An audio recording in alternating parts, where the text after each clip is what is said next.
New recording. Okay, there we go. So today we come to a tone poem by Richard Strauss called Till Eulenspiegel's Lustige Streiche.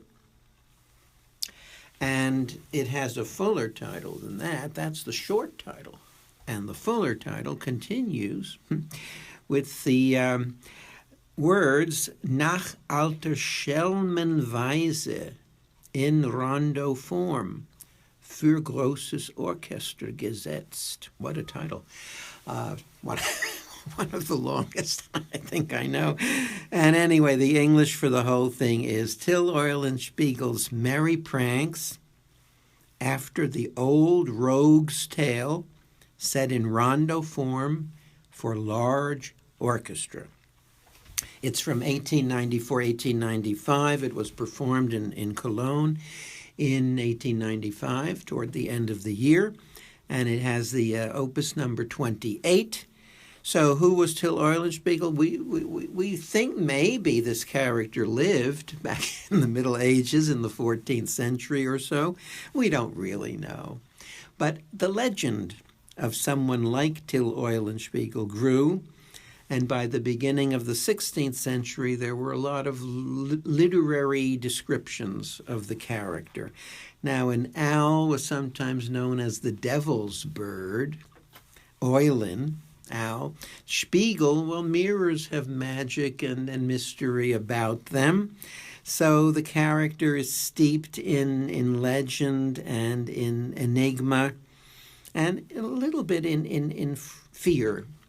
You know, owls, I think some people still are afraid of an owl, especially in a haunted forest. I bet Walt Disney has a few in his old films. Anyway, lustige Streiche, merry pranks. Till was an imp or a rascal or a rogue who was not altogether, in my opinion, malicious, not terribly evil, but couldn't help being a troublemaker, couldn't help playing practical jokes and causing havoc wherever he went. So, like Don Juan, who was the character of the preceding tone poem by Strauss, Till is more an archetype than one concrete individual. He's Dennis the Menace of the Middle Ages and Renaissance, and Strauss, who thought about even writing an opera based on this legend, found that for opera the character wouldn't work well, the relationships wouldn't work well, but for a tone poem it was perfect. Now, what is a tone poem? We are moving from 1824 Symphony by Beethoven, not an average type symphony, but still a four-movement symphony, to 1895, a tone poem by Strauss. A tone poem is a work usually for orchestra. We usually think of it as orchestral, and it is usually, almost always, in a single movement. It can be very sectional, but the sections flow from one into the other without any kind of particular pause. And so, coming from Liszt, who was one of the first great composers to write tone poems, more frequently even than symphonies, Strauss made the tone poem a very, very successful genre and built his reputation in the 1880s and 90s on the tone poem. His previous ones, as I said, Don Juan and Macbeth was another one. But Till was the fourth tone poem that he wrote, and after Till he wrote many other very famous and popular ones, Also sprach Zarathustra, Thus Spoke Zarathustra, and Don Quixote, and A Hero's Life held in Laban. And all of this before he even became famous for opera. Today, Strauss is a bread and butter name in every opera house repertoire. People line up to hear Richard Strauss. Salome, Electra, Rosenkavalier, Ariadne, Avnaxas, Frau ohne Schatten, Arabella, Capriccio, wonderful operas wonderful German operas. But before even Salome, there were the tone poems, and Till Eulenspiegel remains today one of the best loved of all. So, when we should talk about the orchestration. Imagine those 7 decades between Beethoven and Strauss. One by one, the instruments multiplied, both the number of instruments and the actual instruments that were used, that were added to the core orchestra of Beethoven's time. So we have in Till Eulenspiegel 64 strings. That's a lot of strings. The strings alone are about twice as many people as might have played in Mozart's concerto.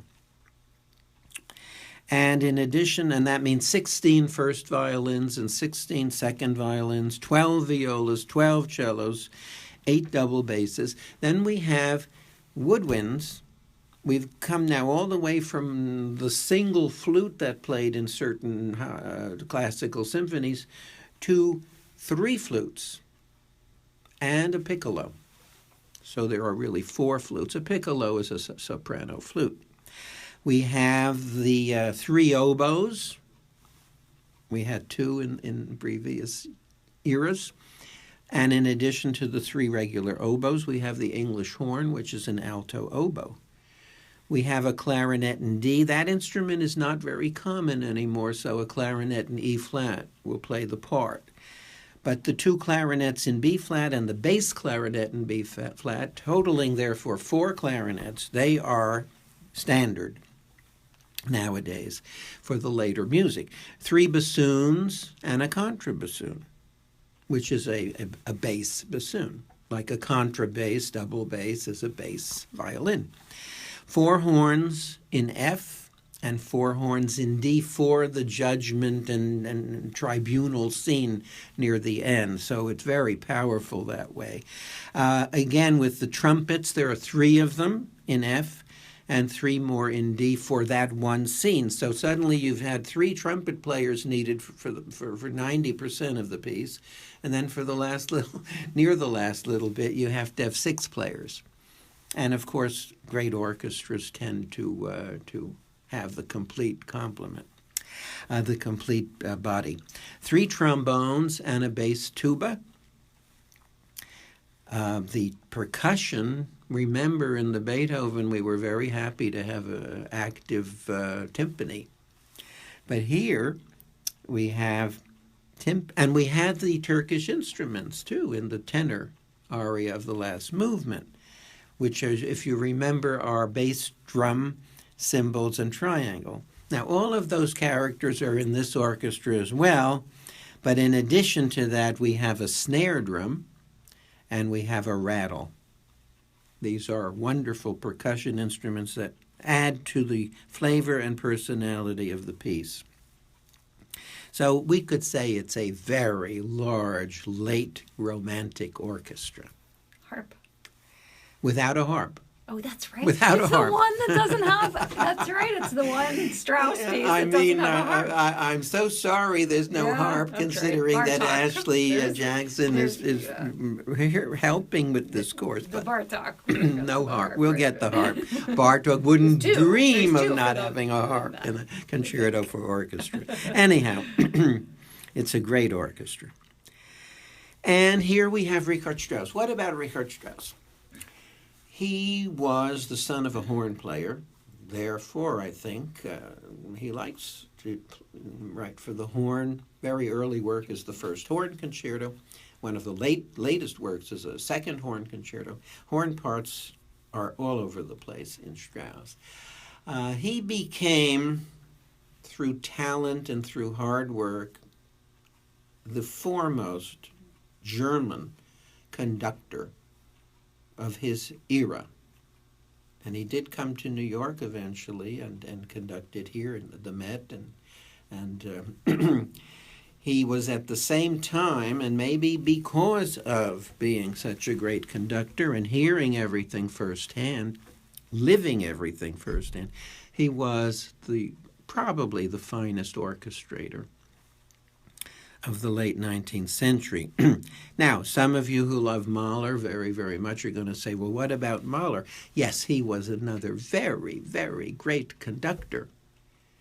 He was a wonderful conductor. But he, in the conducting and in the orchestration, was somewhat more delicate, somewhat less hedonistic, shall we say, somewhat less flashy. Now, those who don't love Strauss will say Strauss may have been too flashy. Those who hate Strauss will go so far as to say it was vulgar. It was so different from Brahms, so different, really, from Wagner, with whom Strauss is often linked, but they are quite different. But for those of us who love Strauss, it is dazzling. It is brilliant. It is exciting. And I think Till Eulenspiegel portrays Strauss as the Paganini of the orchestra, the Liszt of the orchestra, the virtuoso supreme. And the piece is very interesting both in terms of its program and in terms of its structure. I say program even though there is no literal program that you could read beginning to end. But when Strauss was pleaded with by various people to tell them, especially the conductor wanted to know, what do I do with it? To tell them, what did you mean by measures this and that? He caved in eventually and marked up the score for the conductor with dozens of tiny little comments, ranging from "this is Till" to "here Till rides into the marketplace and messes everything up." So that we now, the musicologists and the critics and just the listeners who love the piece, can read a more or less descriptive program of the tone poem. So what is it? This is a prankster. So he likes to poke fun at certain establishments. And one philosopher whom Strauss was very enamored of was Nietzsche, who similarly was in his philosophies and in his writings in general, including Thus Spake Zarathustra, his great work, saying we could all be pranksters. The disciplines, religion, pedagogy, critics that tell us what to do and how to do it need not be believed in 100% or even at all, because we're born, we live, we die. No one knows the answers to any of this, why this happens, how this happens. So Strauss has fun making mincemeat of different powers and authorities of his own time. The beginning of the piece shows a once upon a time sound, which is wonderful and comes back at the end, followed by one of the most difficult horn passages and one of the probably the most famous horn passages in symphonic literature. It is so bewildering in its rhythmic construction, and unless you're looking at a score, looking at the music, regular ears cannot tell how complicated it is. But Strauss is having fun the same way Till Eulenspiegel is having fun, and Strauss is menacing his orchestral players. He wants them to rise to the occasion and be able to play the most difficult music. And they do. They do. So that horn theme is one of the two main Till themes. The other one was really implicit in the opening Once Upon a Time music. Da dum ba dum bum be dee dee dee dee dee dee dee. That's how it is at the beginning. Then dee dee da dum ba dum. It's jumping around when it comes back a little bit after the horn theme and becomes the capricious prankster Till Eulenspiegel theme at that point. The horn theme ba ba ba ba dum ba ba ba ba dum will be transformed into the most luscious love music that the piece contains, or that almost any piece contains. Da da da dee dee dee ba dum bum. So it's motivic music, and the motives are sprinkled into almost every page of the score somewhere. The more you study it, the more you find. So we have what you could call an exposition of the two Till themes, and then comes a series of episodes, adventures. And basically there's one, as I mentioned, riding on horseback into a market area. And if you just think of all the Hollywood films or international films, adventure films, all of the swashbuckling films, someone on a horse rides through a narrow street and knocks over tents and knocks over the fruits and fish and cheeses onto the ground, and people shout and scream, and the prankster just rides through. Sometimes it's the hero, sometimes it's the villain, but the mess is created. Another adventure takes place with the religious environment, within the religious environment, when Till dresses up as a priest and is very deceptive and very disrespectful and in fact blasphemous, and then reveals himself with a smile and a smirk and goes off to the next adventure. So he is poking fun at organized religion. Another one has to do with the pedagogues, and you could actually think of Strauss believing that these are the critics. He pokes fun at critics in a few of his pieces. And here, pedagogues, teachers, people in authority, they're made fun of by Till Eulenspiegel. I'm sure there's some very intricate counterpoint involved at that moment, perhaps some fugal work and complex music, but it's ironically and satirically presented. One of the adventures, of course, is Till trying to be what he isn't. He's trying to be Don Juan. He's trying to be the cavalier. And he's trying to woo the pretty women. And he actually takes a special liking to one of these ladies, and she doesn't reciprocate. And then he's furious, he's hurt, he's insulted, and he dashes off again. So these are adventures. We can call them dramatic episodes.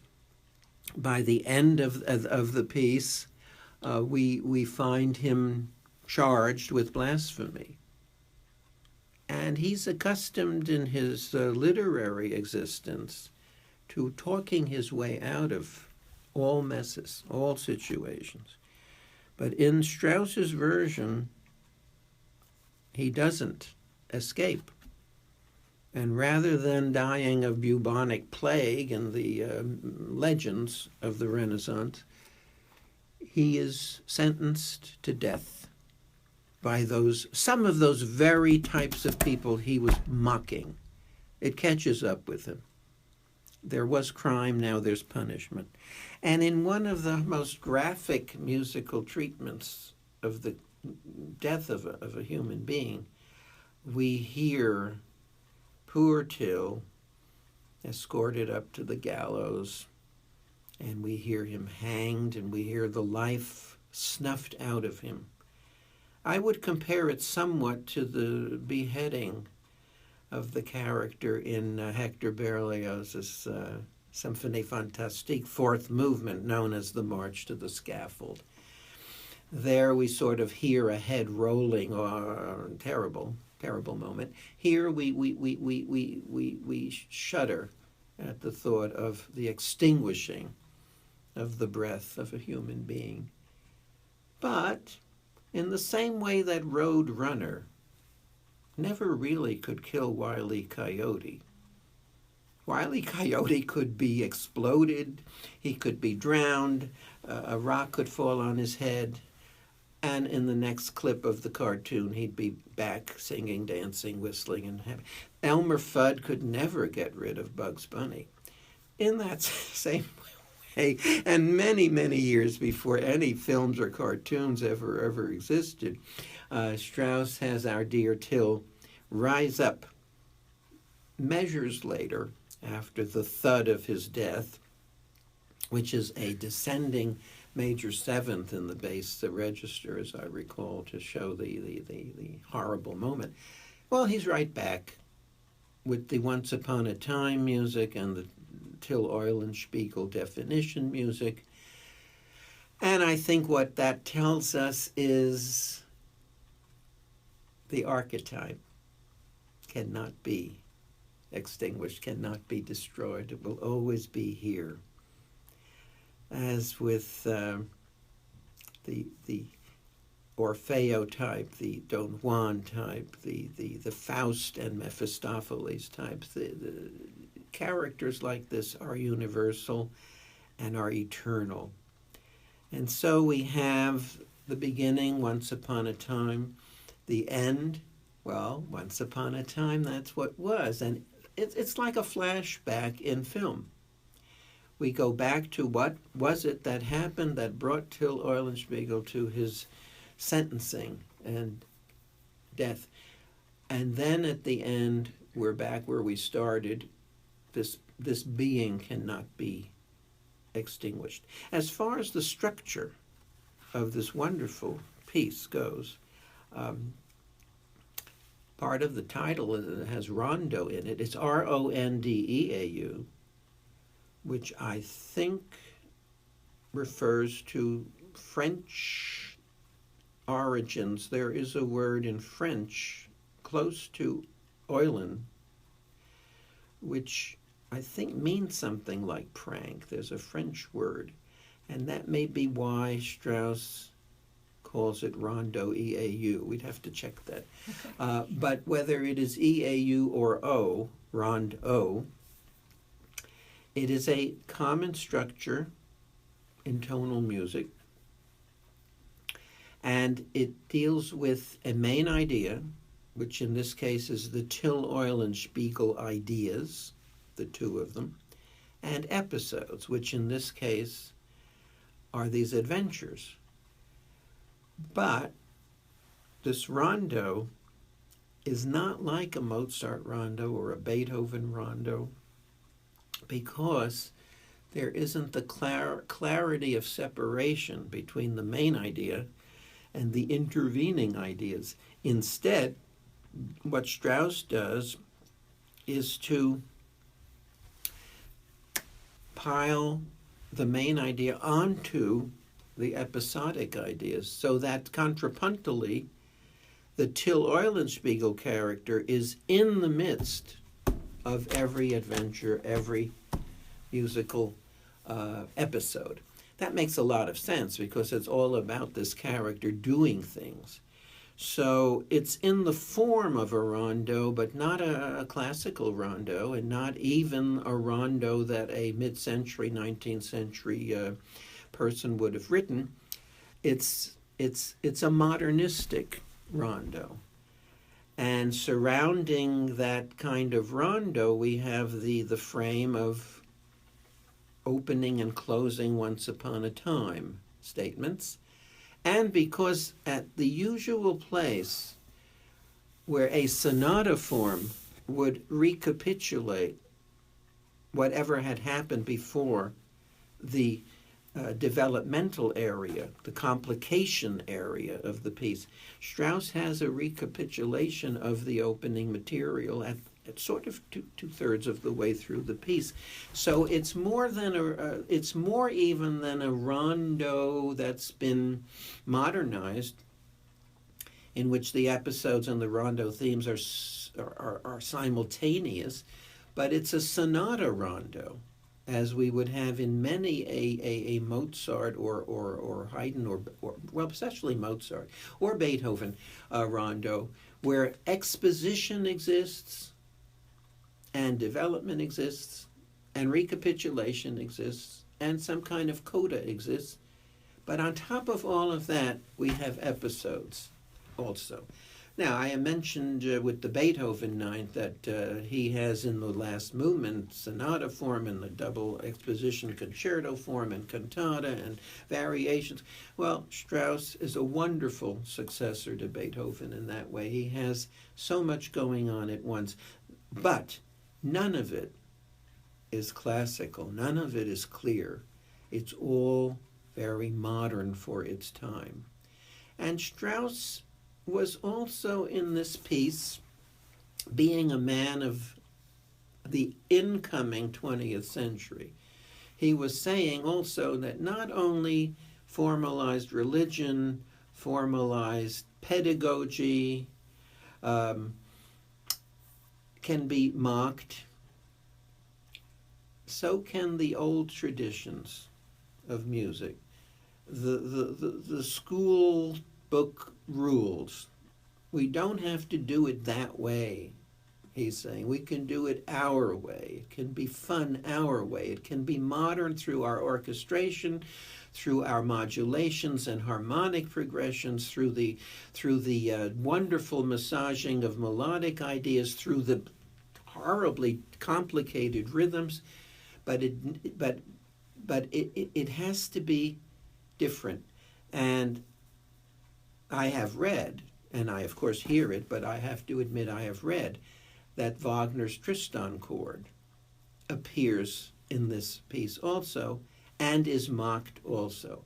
So that in the later Nietzschean vein, Strauss is saying the highfalutin metaphysical aims of a Wagner and the high classical aims of a Brahms are both fine, but they're not me. And they're not a musical religion. They are just possibilities. They are just opportunities. I'm giving you something brand new and something very exciting. And while it's subtle and it's very difficult for anyone to come up with, the appeal of the luscious harmonies and dazzling orchestration and the repetitiveness of the themes at the beginning, which become unforgettable to the human ear because they're heard so many times that the horn does this again and again. At the same time that it's complicated and subtle, it has an immediate entertainment appeal to the public. And in that way, Strauss really went into the hearts of the people and became Germany's favorite composer. I think that he suffered through World War I, and especially and much more so through World War II. And his heart ached not only for his Germany, but for all of those who had suffered during the war, and for the witnessing in his own lifetime of the end of everything he stood for. Everything. The sounds of Mozart and Handel and Beethoven and Brahms and Tchaikovsky and his own sounds were marginalized by the time he died at the end of the 1940s. And the different isms of the 20th century had entered the world. And he wasn't part of that. So we have Strauss, who back in the 1890s with Till and the other tone poems was vibrant and exciting and at the peak of his art. and the rage. But by the time we get to even Bartók's concerto, Strauss is someone as ancient as Bach or Handel. Beautiful. Beautiful. How long was I this time? 30 minutes, but that's okay. You know how to trim it for the day.